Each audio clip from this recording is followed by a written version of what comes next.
dear Senate, dear President of the Chamber, dear Prime Minister, dear President of the County, dear Mayor, honorable guests, and of course, dear Victor Bolsonaro.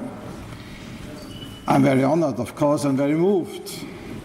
I've studied at the University of Vienna law and economics, but I had to do a lot of examinations to get that doctorate. But now I get the doctorate without examination, and that is, of course, an experience many people would like to have. But thank you very much. Maybe my life, my work, hopefully, that my life and my work I did in the past decades in Austria and in the European Union, especially European Parliament, is some sort of examination which I had to give before getting this honor. I want to thank you very much for this honor. And as always, it's an obligation. An obligation, of course, to fight for the University of Craiova, a very honorable university, but of course also to fight for this country. Because we are living together in the European Union, we're living in a community, and I'm very glad I was helpful since the beginning when I joined the European Parliament for the countries of the Eastern European region to join the European Union. I've been born, it has been mentioned, on the River Danube, another combination or link to this country and especially also to this region. And 20 miles away from the Iron Curtain. I didn't know what it was to live behind the Iron Curtain. I could visit the countries. But I always said to my colleagues in the European Union, I was lucky. If the Iron Curtain would have been 20 miles more to the west, and we had also Soviet occupation after 1945, I would have a different life. And Austria had big luck because in 1955 the Soviet troops and the troops of all other allies left the country, and we got to have a different development.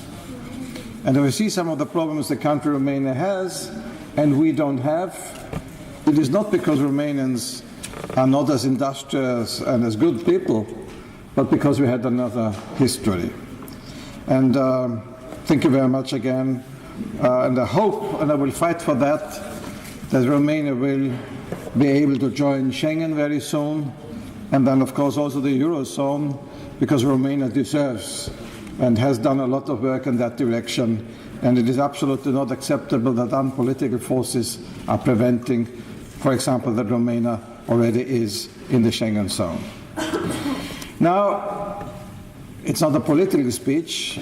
It's, I know that you are in a campaign, and it is, of course, would be a big incentive to speak about that, but I want to say some words about Europe, because that is what I think also I got this kind of honorary degree. It is not long ago, only 5 years ago, that one author, Mark Leonard, wrote a book with the title Why Europe Should Run or Would Run the 21st Century. And he saw, and at the end of the book he wrote, we will see the emergence of a new European century, not because Europe will run the world as an empire, but because the European way of doing things will have become the world's. These were only some years ago, but now Europe is in a deep crisis, let's be honest. Forecasts are always very difficult. And there was one famous forecast written by an American with Japanese origin. And only in 1989, Francis Fukuyama, after the fall down of the Iron Curtain, he proclaimed the end of history. In his essay he wrote, what we are witnessing is not just the end of the Cold War or a passing of a particular period of post-war history, but the end of history as such. That is the end point of mankind's ideological evolution and the universalization of Western liberal democracy as the final form of human government.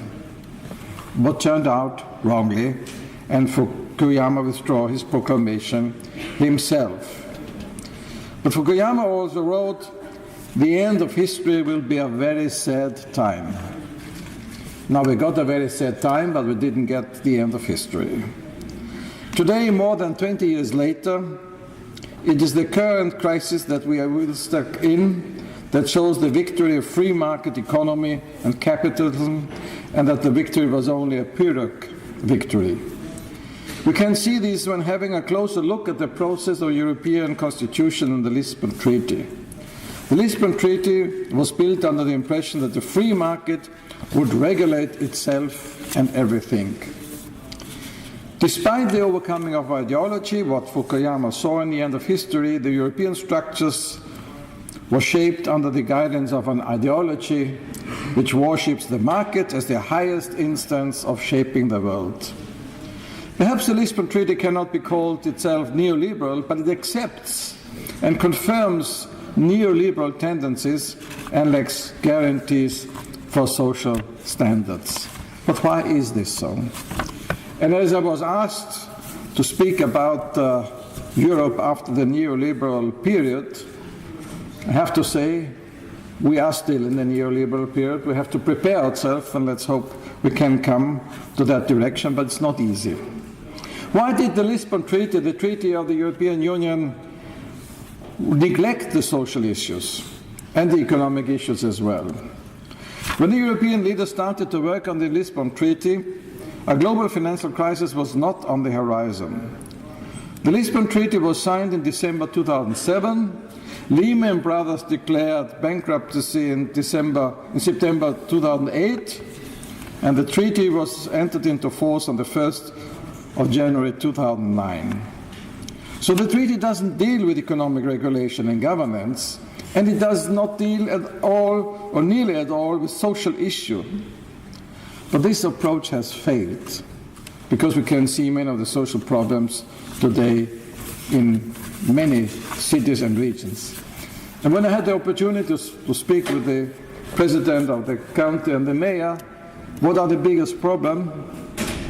It's unemployment, it's poverty. When I was recently, a week ago, in Nottingham, in the north of middle of England, and I said, what is the biggest problem here? Unemployment and poverty. And when I go to many other regions in the south, of course, Greece, for example, where I've been 4 times this year, what is the biggest problem? Unemployment and poverty. So these are the questions we have to ask. What can we do? In 2007, one of the ideologists of the Third Way, Anthony Giddens, he wrote, "The question is often asked, can Europe afford its social model?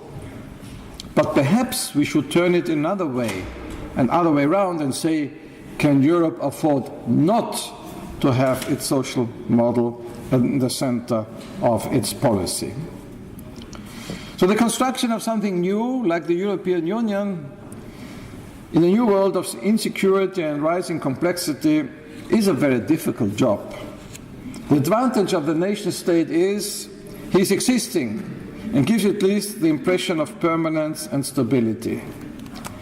All hope that the final stage of the European Union can be defined and approached is as fragile as Fukuyama's vision of the end of history.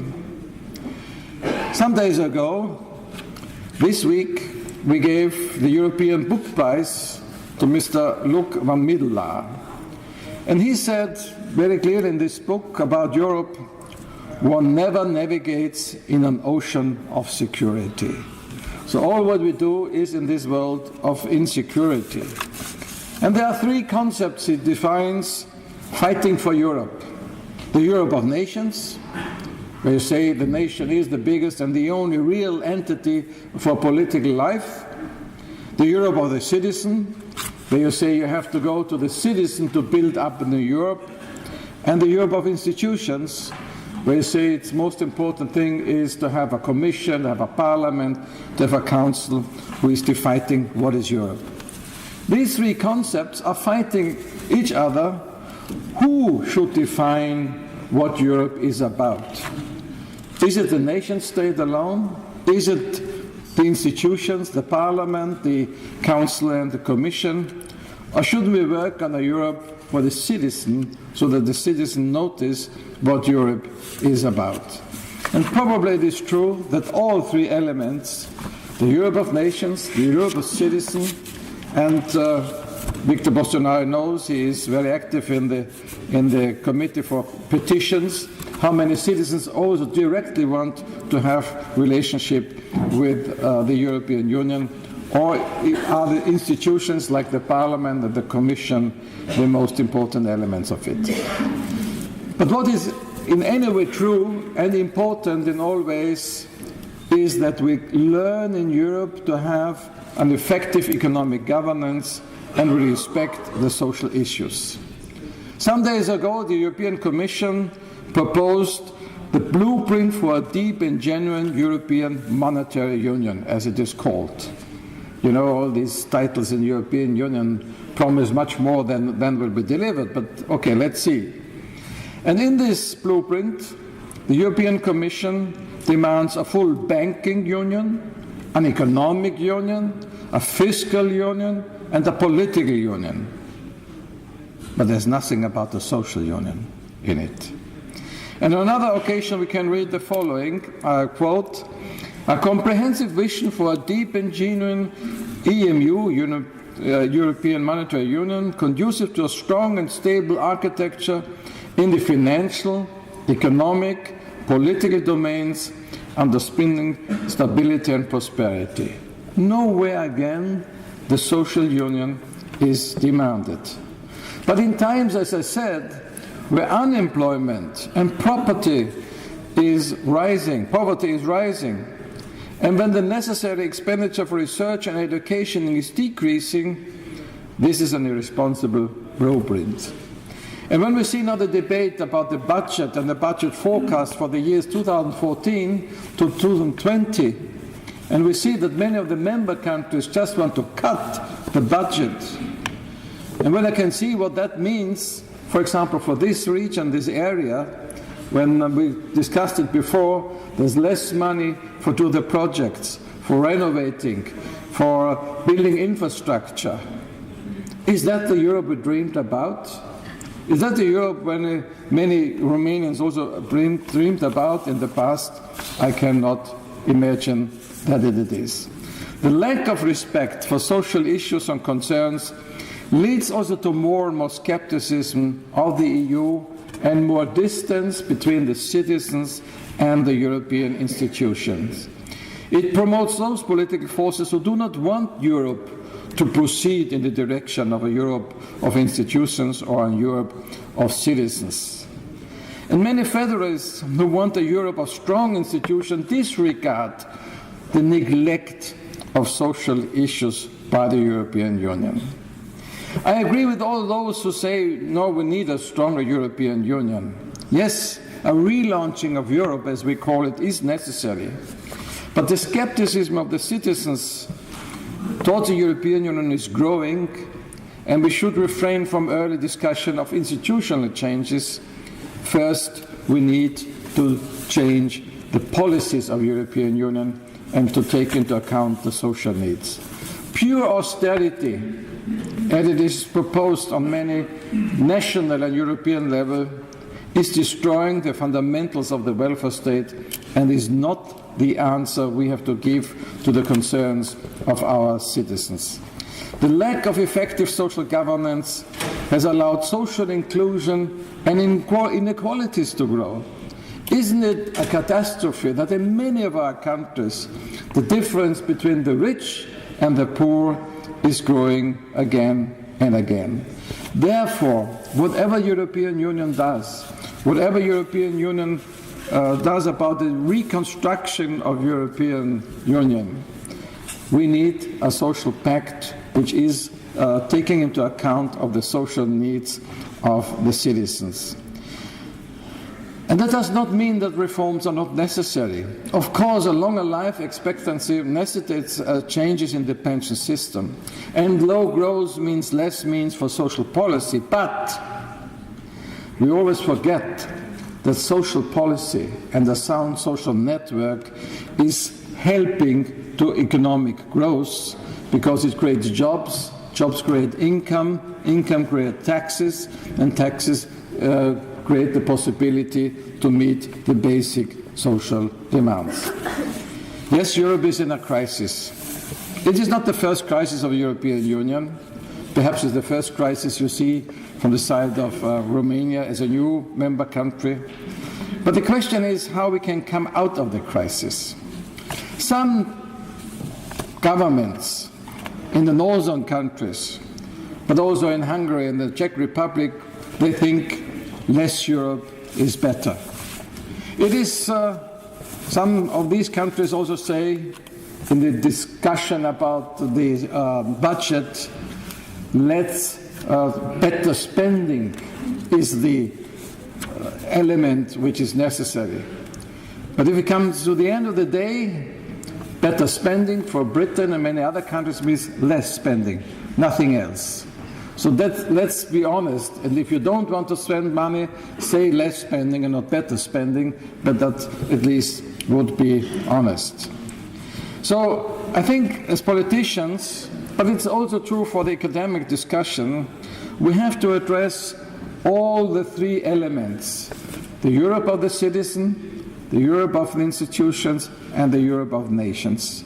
I'm not one of those idealists who think we can come immediately to a federalist Europe and we don't need the nation state. No, the nation state is important and will stay important, but the nation state should be part of a common European enterprise and a common European Union. So for me, the relaunching of Europe has to be in addition, first of all, to deliver concrete results, especially on the social fields, to help to overcome unemployment. And therefore I'm very happy that the European Commission proposed now a specific program against the youth unemployment. But the European Union also has to defend its values, because these universal values, which have been needed and are still needed to overcome the horror of the past wars, of dictatorship and authoritarian structures, are necessary. Democracy and social fairness are the key values for the reconstruction of Europe. And we should add our natural but especially cultural diversity. If we look to the country, if we look to Romania, I see how important these values and the social and cultural identities of the community. And only by delivering solutions to today's problems, irrespective of national boundaries and underlining the fundamental values of Europe, can be made ready for the post-liberal times. Dear ladies and gentlemen, yes, we have not the end of history. We are still in a very, very strong process of building up Europe. So as you in your country are in a very difficult process in building up a new Romania. The Romanians will decide in few days, exactly in 2 days, about their government. It's their decision.